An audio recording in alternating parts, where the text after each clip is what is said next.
Hi there, I'm Tom Zara, the owner of Zara Tutoring and creator of our Spotlight SAT program. I'm really excited for you to start our small group SAT class. But before we get started, I just wanted to share an overview of our program and discuss the expectations we have of students and how parents can play an active role with a time investment of about 5 minutes each week. To start, on the day of the first class, we'll grant each student access to our Spotlight SAT platform, which is where all the course content will be located. During this first class, we'll be discussing the structure of the course in great depth, including a look at each of the nearly 40 reference documents they'll have in their class folder, which includes my one-page Triple T document, Tom's Testing Tips for the math section, and my 26-page Triple T document for the very theme-driven reading and writing section. We'll also be establishing the students' weekly practice schedule from pages 4 and 5 of their folder, which consists of 5 days of practice each week. 4 of which will take about an hour from start to finish, and 1 of which will take just 15 to 25 minutes. During this first class, we'll also discuss how students will go about their first week of homework, which will be the first of 4 practice tests they'll take in their 10 weeks with us. This first practice test will serve as both a baseline of the student's current level as well as a means of determining ambitious yet realistic goals. Students get lifetime access to our platform. As a result, students can revisit any of these videos and resources if at any time they don't recall what to do during a particular day of their practice or they feel they need a refresher. During day 5 of their first week of practices,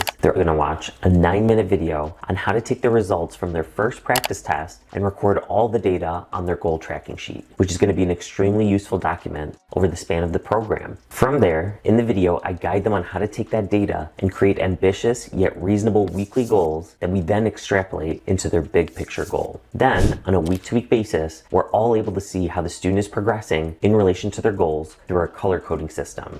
Green means they're right on track. Orange means they're almost there, basically within 1 to 2 questions of their weekly goal, or within 15 seconds of the time goal. And red means they still need work en route to their goal. That means they got 2 or more wrong than their goal, or they ran out of time and would have needed more than 15 seconds to finish. If a student is getting all greens on a particular week, that's an indication that if they were able to produce the same results on each section of the actual test, they should obtain their big picture goal. Now, keep in mind that students would have to be able to extend those single module practices to full sections of the test, which do require more focus and mental stamina. So why exactly do we have students write down their goals and track their progress? Well, for 2 reasons. 1, through a study done by Gail Matthews, she was able to conclude that people are 42% more likely to achieve their goals simply by writing them down. That's incredible. And 2, because of Pearson's law, which states when performance is measured, performance improves. When performance is measured and reported back, which students will do on a weekly basis, the rate of improvement accelerates. In order for students to apply the strategies they practice on a week-to-week basis in their single module practices to a more realistic testing scenario, we have students complete 3 more practice tests at key checkpoint weeks, which are weeks 4, 7, and 9. The big picture goal is obtained if and when the student performs at their full potential on both of the sections of the test on the day of the actual test. Although many students do end up meeting and even exceeding these big picture goals on the real test, it's important to be mindful of 2 things. First, the student's baseline score and what's considered reasonable improvements, which for us at Zara Tutoring is about 150 points. While we have helped students achieve up to 350 point improvements, and we've gotten students into the 1500s, that's not typical, although it is possible when the student fully commits to and follows the program to a T, putting forth maximum effort and making necessary changes as they reflect on the data from the detailed progress reports, which we'll talk more about shortly. And second, we all know that the pressure of the real test is much more intense than the pressure on any daily practice. That's why it's so important that students are focused during the 5 minutes on day 5 every week when they're assigned to read our Test Stress Success Manual PDF book. That's also why every single week we start our class by showing one of my mind mastery strategies of the week, each of which is a 1 to 3 minute video I created regarding a simple but effective psychological tool students can utilize on the SAT, in their regular classes, and in everyday life. Although we cover it in its entirety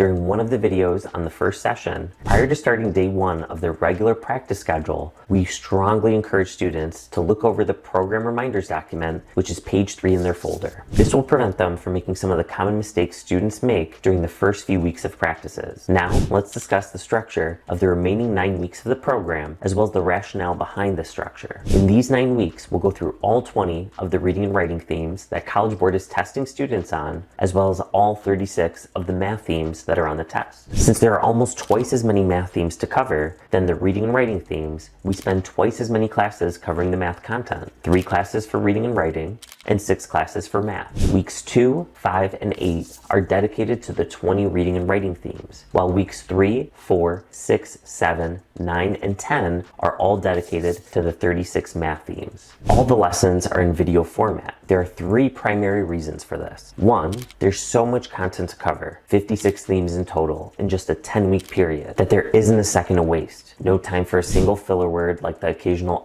2, since the SAT is exclusively digital now, I decided that making our program much more digital as well would make sense. And 3, by recording my instruction for each theme in digestible videos, each one having a duration of about 5 minutes, students can easily re-watch whichever specific themes they find themselves struggling with in their homework assignments. That's why I spent over 400 hours taking every single practice question College Board released, synthesizing my findings into my Triple T documents, and recording 524 instructional videos that my awesome video editing team polished to make them as engaging as possible. So even though the SAT group facilitator is organized, competent, and well-versed in the content, in reality, I'm the instructor personally delivering all the content. In each class, after our facilitator shows the mind mastery strategy of the week and shares any announcements and/or details regarding the upcoming week's homework, they'll jump into the instruction. To keep things engaging for the students, the facilitator has the students play Kahoot during each session. For each theme, the facilitator will display the question on the screen for a minute if it's a reading and writing week, and for a minute and a half if it's a math week, since that's about the average time students get per question on each of those respective sections of the test. And then the facilitator will show my instructional video for that particular theme. In that video, I not only go over how to complete the question that students just attempted so that they know whether they got it right or wrong, but I show how to systematically approach all questions of that particular theme. My instructional videos for reading and writing themes are focused on quickly identifying the specific theme for the question based on the question's stem, and then exactly how to approach that kind of theme, typically with an easy to execute 3-step process. The Quizlet flashcards I created and have students practice for 8 minutes each day of their reading and writing practices also helps train them to immediately recognize how each theme's question is worded.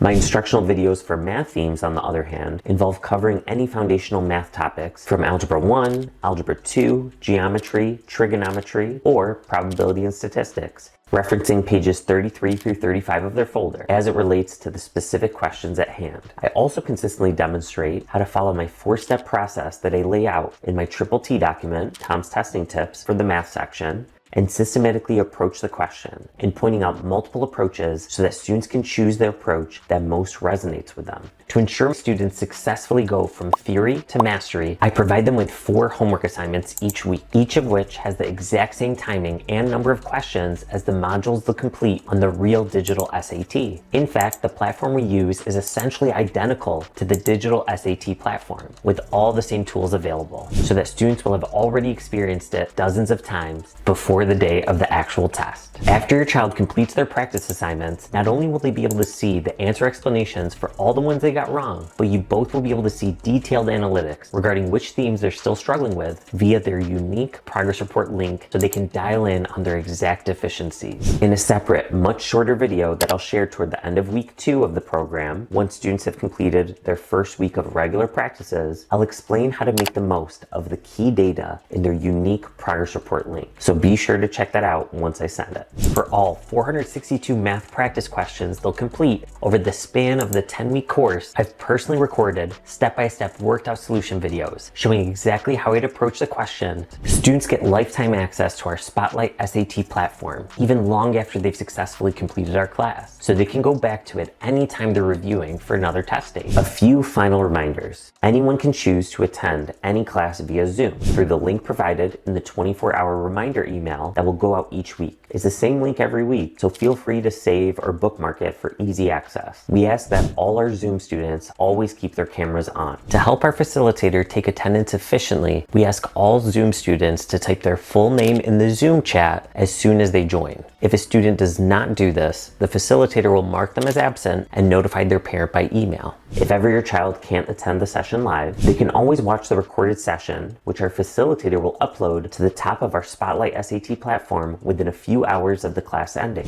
That way, students can watch the recorded session at their earliest convenience without missing a beat. That being said, we do recommend students watch the recording within 24 hours to ensure they can apply the strategies to that upcoming week's practices. We'll consistently have students submit their weekly homework prior to midnight the day before the next class. Their submission will simply consist of an image of the entire side of the current page of their goal tracking sheet. As we all know, we humans all need accountability. As such, each week we'll provide the parent and student an email to let you know whether or not we received the student's submission for that week. We highly recommend students stay on top of the 5 daily assignments each week, as well as the weekly submissions, because students' results will be directly correlated with their effort in following the program. I also highly encourage students to become their own guides throughout the process. As they become aware of the strategies and approaches, I want them to reflect on their performance and analyze the data as objectively as possible, making adjustments accordingly. As John Dewey once said, we do not learn from experience, we learn from reflecting on experience. That's why part of day 5 of their practice schedule involves taking 5 minutes to do just that on their goal tracking sheet in the section labeled My Reflections. We have students select a theme that they particularly struggled with that week based on the data from their unique progress report link, more to come on this at the end of week 2, and articulate a very specific lesson they learned regarding how they'll approach the theme differently. So that's our program. Thanks for your time and attention up to this point. I ask that you stick around for just a couple more minutes. Every Tuesday on our Zara Tutoring Facebook and Instagram page, as well as on former University of Michigan Senior Admissions Officer Ashley Taylor's rapidly growing college planning for parents of high school students Facebook page, I post Testing Tip Tuesday. Let's close out our time together for a very applicable 2-minute throwback to one of my posts where I discuss one of the top 3 SAT prep mistakes I see from students so we can ensure your child doesn't fall into that trap. Today we wrap up our 3-part series on common SAT prep mistakes. Now let's explore practice timing. I've noticed that with our students in our SAT and ACT programs, even though the time commitment for students' daily practices is just 30 to 40 minutes per day, 5 days a week, students will skip days or even a whole week of practices because their school workload was heavy. Now, before I get accused of not valuing students' education, let me state for the record that I was a math and Spanish teacher for 8 years in both private and public schools. Go Highlanders! So I absolutely believe students should give their best effort in their classes. However, until their junior year, most students haven't been so busy that they just didn't have enough time in the day to get everything done. These days, students have their sports practices and games, their club meetings, homework for their AP and general courses, tests to study for, tutoring sessions, volunteer work, and, on top of it all, standardized test practice. It's exhausting just saying it all. As adults, we've learned that there just isn't enough time in the day to do everything on our to-do list. So, what do? We prioritize. We do the things that are going to move the needle the most first and learn to be okay with having some things unfinished in order to preserve our sanity and get enough sleep to not be running on fumes. By students' junior year, the GPA is pretty well established, for better or for worse. So, when they're completing a 10-week SAT or ACT program, what should be the top priority? Schoolwork or standardized test prep? Will doing their standardized test practice around midnight after they've completed all their homework for school produce quality test scores that will give them their best shot at not only admission into their desired university, but also scholarships so they don't spend the first several years of their career paying off their student loans? I doubt it. Or will 10 weeks of their course load taking a slight hit in order to prioritize standardized test prep make their GPA plummet? Again, I don't think so.